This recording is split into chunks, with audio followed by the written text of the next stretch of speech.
السلام على الأمير أبي زيد. وعلى قاضي الهلاليين السلام. أين هما رفيق رحلتك؟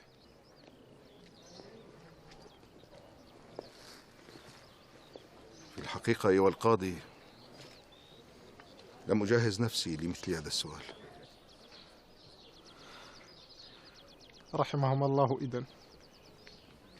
رحمهما الله. إلى أين تمضي أيها القاضي؟ لم تعد لي بالقيروان حاجة. لماذا؟ المكان الذي يكون فيه القتل مكان العدل لا تكون فيه للقضاة ضرورة. شغلت بالي أيها القاضي، أفصح.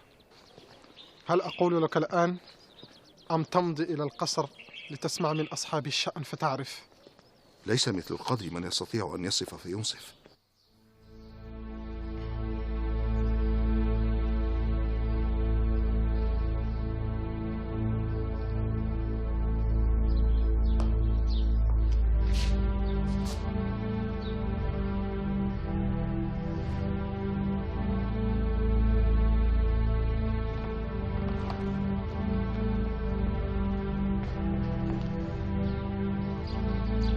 الحمد لله على سلامتك يا أبا زيد.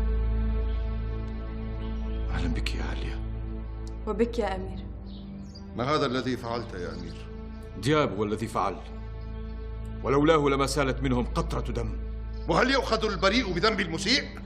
هذه لحظة فاصلة لا تقاس بعقل أو بفهم.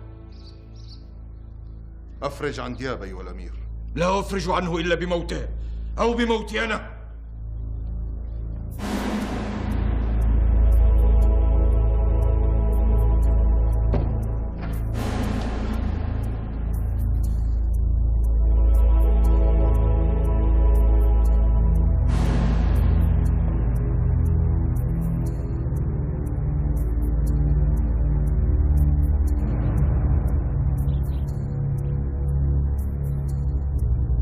ذلك هو القول الفصل. ذلك هو. فهذا فراق بيني وبينك يا أمير. تتركني في المحنة؟ أنت من ترك، وأنت من صنع المحنة. أنت تعرف دياب جيدا. دياب منا ونحن منا، فإن كان قد صنع واقترف فنحن صنعنا واقترفنا. لقد كانت الضربة الأخيرة من يدك أنت يا حسن. لقد جعلت من الثأر قانونا، وكان عليك أن تحذر الناس منه كما تحذرهم من وباء خطير. الثأر حين يكون في الأهل يصير كطعنة مرتدة إلى الصدر.